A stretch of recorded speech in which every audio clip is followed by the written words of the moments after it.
Seja bem-vindo ao canal católico A Palavra de Vida. Meu nome é Marcelo Hatakeyama, sou ministro da Palavra de Deus e catequista das mídias sociais. Desde já eu peço a você, fazendo o favor, o seu apoio.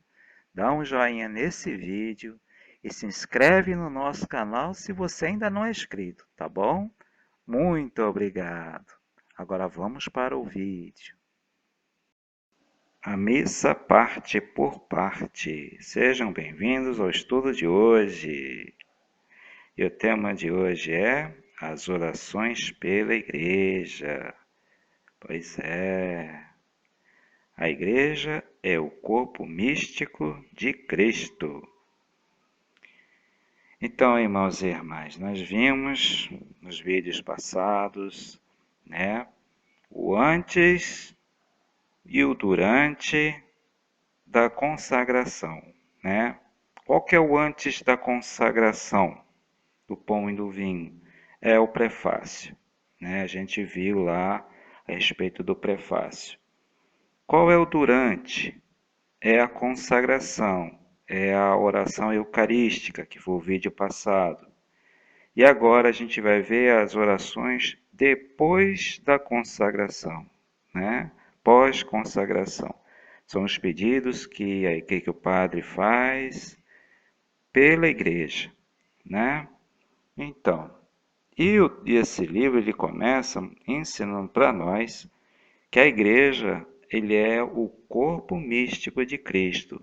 Cristo é a cabeça e nós somos os membros. Vamos ver aqui o que diz esse bonito livro do Padre Luiz.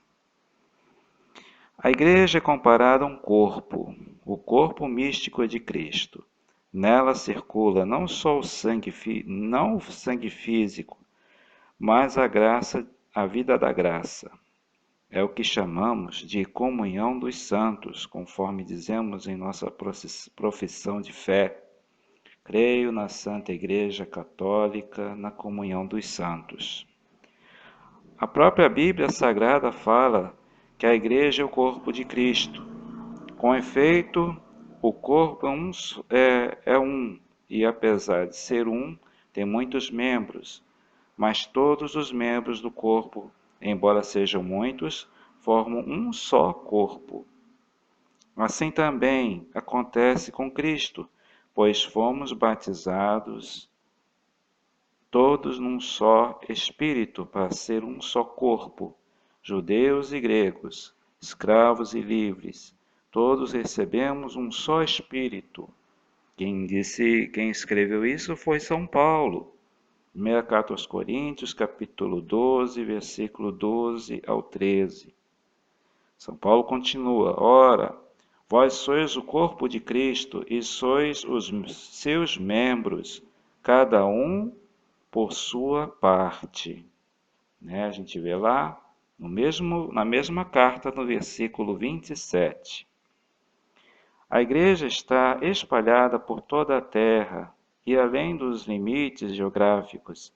Está na parte como a igreja peregrina militante, está no purgatório como igreja padecente e está no céu como igreja gloriosa e triunfante.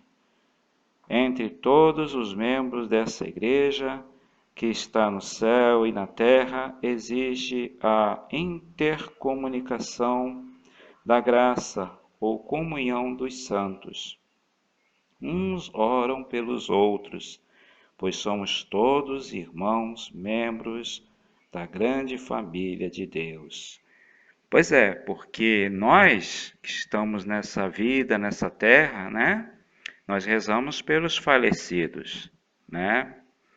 E aqueles que já estão no céu, nossos santos e santas que já estão na glória do céu, intercedem, rezam por nós que estamos aqui na terra. Então, uns rezando pelos outros. Isso mesmo. Pelo Papa e pelos bispos. A primeira oração é pelo Papa e pelo bispo diocesano, porque eles têm maior responsabilidade na Igreja são os pastores do rebanho. Sua missão é ensinar, santificar e governar o povo de Deus. Por isso, a comunidade precisa orar por eles. Quando São Pedro estava preso no cárcere por ordem de Herodes, a igreja pedia a Deus por eles sem cessar. Né? Atos capítulo 12, versículo 5. E a gente vê no texto, né, em Atos, na Bíblia, que Deus libertou São Pedro da prisão, né? Então, continuando o texto. A oração foi ouvida por Deus, pois Pedro foi posto em liberdade, eu acabei de falar, né? Milagrosamente por um anjo. O próprio Cristo orou por Pedro para que não caísse em tentação. Disse Jesus: Simão, Simão, Simão, eis que Satanás te procurou para te peneirar como trigo, mas eu roguei por ti, a fim de que a tua fé não vacile. E tu, uma vez convertido, confirme os teus irmãos. Lucas capítulo 22, versículo 31 ao 32. Mas não é só pelo Papa e pelos bispos, pelo bispo diocesano, que devemos rezar. Precisamos orar também por todos os evangelizadores e evangelizados, pela conversão dos pagãos e pela perseverança dos cristãos. Jesus pediu ao Pai pelos apóstolos e por todos os que iam ouvir a sua pregação, pelos fiéis e pela unidade de todos os que formam a sua igreja. Assim orou Jesus: Pai, não peço que tires do mundo, mas que os livres do maligno. Eles não são do mundo, como eu não sou do mundo. Consagra-os na verdade. A tua palavra é a verdade. Não rogo somente por eles, mas por todos aqueles que, por meio de sua palavra, hão de crer em mim, a fim de que todos sejam um, como tu, Pai, estás em mim e eu em ti, que eles estejam em nós, para que o mundo creia que tu me enviaste. João, capítulo 17, versículo 15 ao 17, versículo 20 ao 21. E continua o livro, pelos falecidos. Rezamos pelos falecidos também. Rezar pelos mortos é um ato de caridade. Os mortos hoje foram os vivos de ontem. E os vivos de hoje serão os mortos de amanhã. E todos juntos somos uma só família. Encontramos na Bíblia um elogio a Judas Macabeus, que por ter feito uma coleta e mandado oferecer um sacrifício expiatório pelos que haviam morrido, a fim de que fossem absolvidos do seu pecado. A gente vê lá em 2 Macabeus, capítulo 12, versículo 45 ao 46. É claro que o mais importante é a própria vida da pessoa falecida, aquilo que ela foi e que ela fez em vida. É isso que vai pesar na balança, entre aspas, né? Diante de Deus. Mas a igreja é mais para interceder do que para julgar. Por isso, nós rezamos na missa pelos falecidos.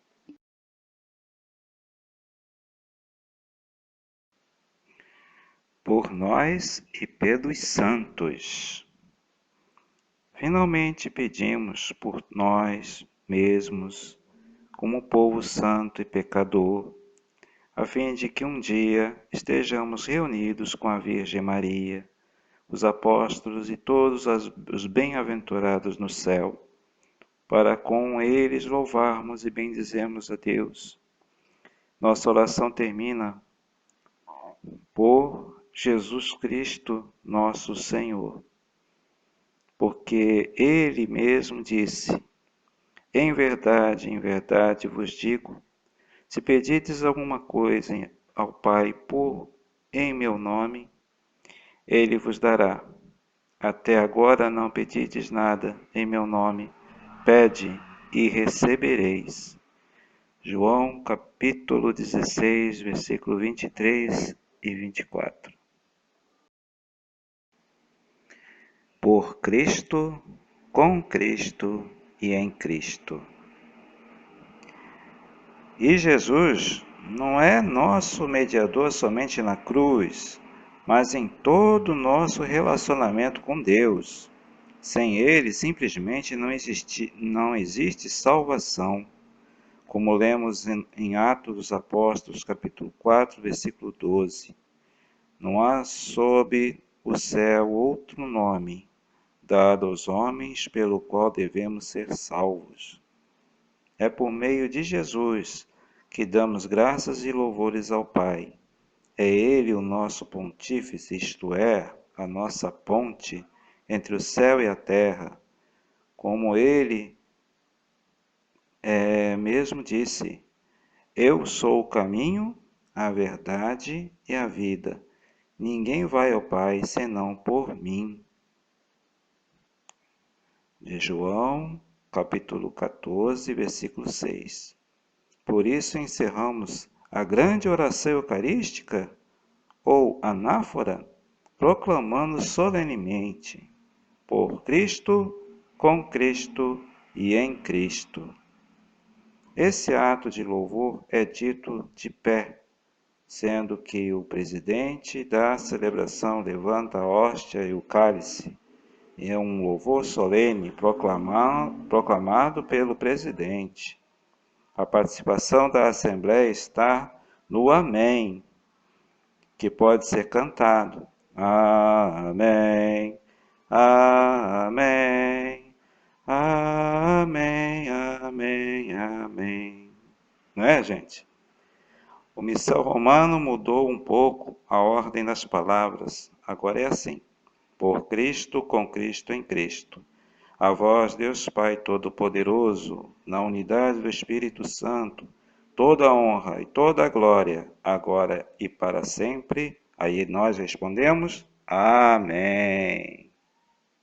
Muito obrigado a você que assistiu esse vídeo até o final. Se você ainda não deu o joinha nesse vídeo, por favor, dá um joinha nesse vídeo, tá?